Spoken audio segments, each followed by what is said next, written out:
Assalamualaikum bocah-bocah, kepiye kabare dina iki? Bu Guru suwun kabeh sehat lan semangat.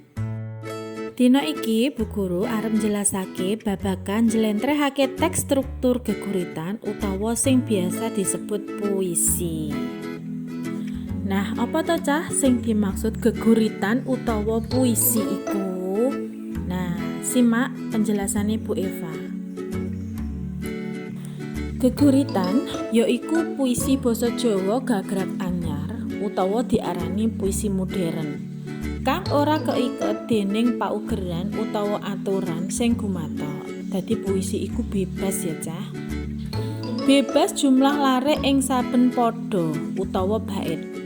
Bait kuwi ing basa Jawa jenenge pada. Pada itu bahasa Jawanya dari bait. Bebas jumlahe padha lan bebas pilihan tembung kang digunakake. Sing penting isine mentes lan pantes. Dadi puisi iku isine bebas, sing penting isine mentes lan pantes. Terus isine larik kuwi ora dibatesi ya cah. Lanjut. Nalika penulis utawa penggurit ngarang teks geguritan, penulis miwiti kanthi netepake tema karangan. Tema karangan ki apa? Yaiku gagasan pokok sing arep diandharake sakjroning tulisan. Sabanjure, tema iku nduweni mupangat dadi wadahe karangan. Tegese, karangan ora oleh metu utawa melenceng saka tema utawa wadah sing ditetepake. Dadi misale Bu Eva maringi tema sekolahan, berarti wengko gawe puisi sekitar sekolahan. Mbah kuwi engko puisine babakan piket kelas utawa kerjasama ing kelas, pokoke babakan nenggone sekolahan. Lanjut. Kanggone wong sing maca teks geguritan sing wis dadi, tema geguritan bisa ditemokake kanthi cara maca geguritan kang titi lan yen perlu dibolan baleni.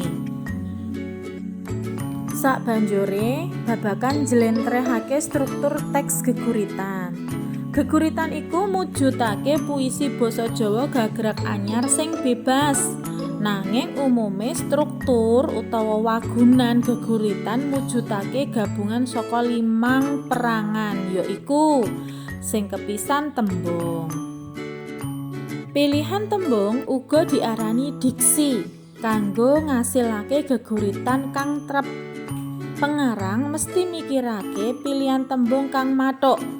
Tembung-tembung sing digunakake ana sing duwe teges lugu utawa apa anane, basa Indonesiane denotatif, lan ana sing duwe teges entar utawa ora sakbenere, utawa dalam bahasa Indonesia disebut konotatif. Pemilihane tembung sing pantes lan mentes ndadekake geguritan dadi endah lan aji. Dadi pemilihan kata itu membuat puisi menjadi indah dan bermakna.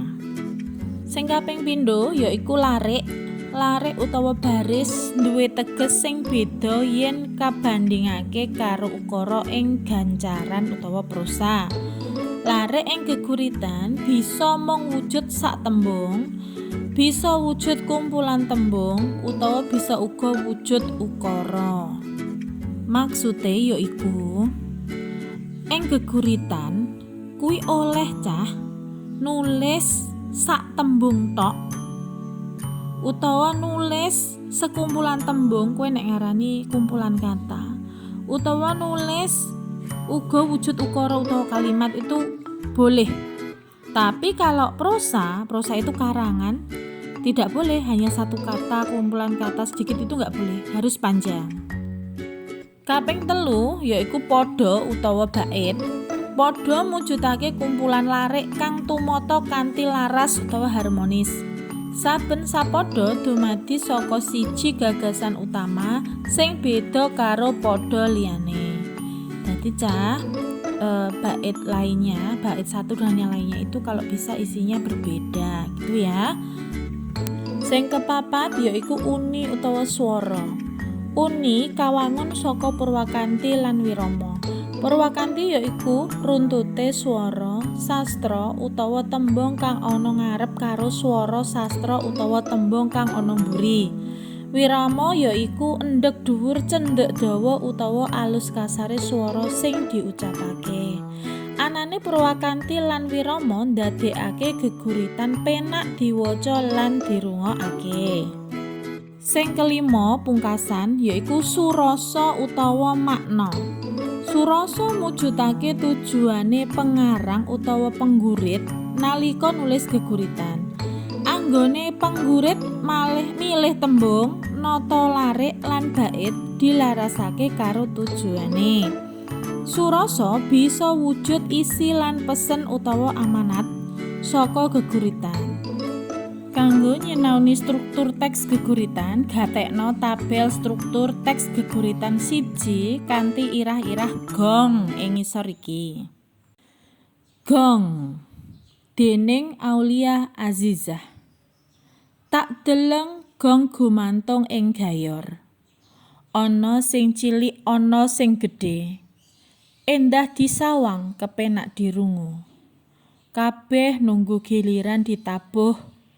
Ora ana sing meri drengki, ora ana sing cupet budine, ora ana sing rumangsa dikuwalonake.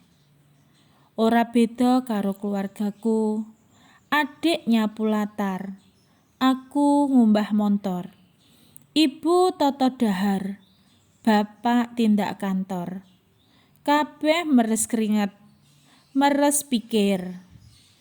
Gong, gong, gong. Adem ayem. Nah, bocah-bocah, sing diwaca Bu Guru mang yaiku geguritan sing irah-irahe gong. Sing penciptane utawa sing nulis penggurite asmane Aulia Azizah. Geguritan ing dhuwur iku ana 2 pada utawa 2 bait. Bait utawa pada sing kepisan kuwi ana 1, 2, 3, 4, 5, 6, 7, 8, 9 larik. Terus pada sing keloro utawa bait keloro ana 1, 2, 3, 4, 5, 6, 7, 8, 9 larik ya. Jadi padha sepisan karo padha sing kapindho, padha-padha 9 larik. 9 larik maksudnya 9 baris gitu ya. Semaan maneh tabel struktur iki. Sing kepisan tembung. Pilihane tembung ana sing duwe teges lugu lan entar. Mang ya cah wis diterangni Bu Eva nang ngarep. Tuladha teges lugu, cilik, latar lan montor. Teges entar, wi istilah cah.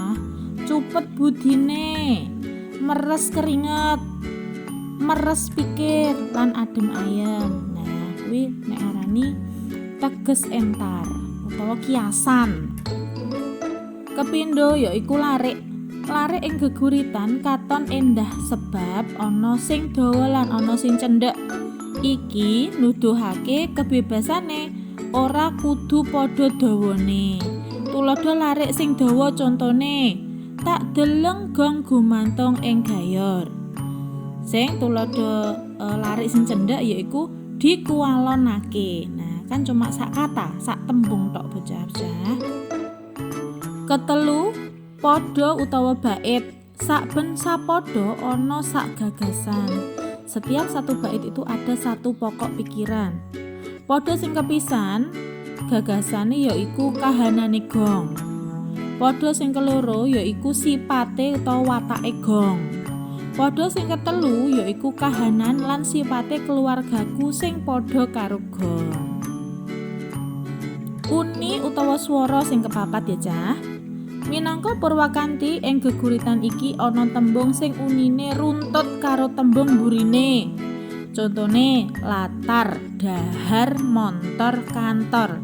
Dik mau ing ngarep karo Bu Eva puisine ditebali cah, kok iso dipirsani maneh. Lan ana tembung sing dibolan-baleni tuladhane ora ana sing titik-titik apa ngono ya. Anane Purwakanthi ing geguritan iki ndadekake geguritan kepenak yen diwaca kanthi wirama alus lan alon. Yen kowe maca puisi aja cepet-cepet, nanging diwaca. Ketoke puisine sedih ya alon. Nek puisine utawa geguritane seneng ya macane sinambi guyu utawa sinambi seneng gitu ya. Sing pungkasan yaiku 5 surasa. Surasa iku nerangake guyub rukune keluarga ing kena kanggo tepa tuladha. Surasa kuwi istilahnya pesan dari puisi Cah. Dalam bahasa Indonesia disebut amanat. Jadi dalam puisi itu selalu ada pesan atau amanat dalam sebuah puisi atau geguritan. Wes, iki wae sing diterangake Bu Eva ya Cah. Yen ana sing urung dimengerteni, monggo WA Bu Eva langsung. Takono endi sing urung mudeng. Merga sak banjure iki mengko ana tugas, yaiku bocah-bocah gawe contoh puisi. Ngono nggih, ya bocah-bocah ya. Aja sungkan takon Bu Eva sing urung dimengerteni nggih. Nah, iki tugase bocah-bocah, gaweo geguritan sak padha wae, sak bait ae Cah.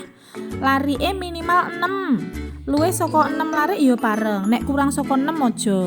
Minimal 6 ya Cah, paling saiki 6 larik sak bait wae. Temane keindahan lingkungan sekitarmu. Mengko irahe atau judule bebas, sing penting ora melenceng saka temane. Tugas ditulis ing buku tulis basa Jawa, diwaca lan di video. Kirim ing WA-ne Bu Eva ya. Bu Eva tunggu terakhir sampai besok Senin mengarep. Ojo sampai pas wayahe basa Jawa tugasmu rong rampung, ya. Wes cukup semene wae penjelasan saka Bu Eva. Bu Eva ngucapake matur nuwun. Assalamualaikum warahmatullahi wabarakatuh.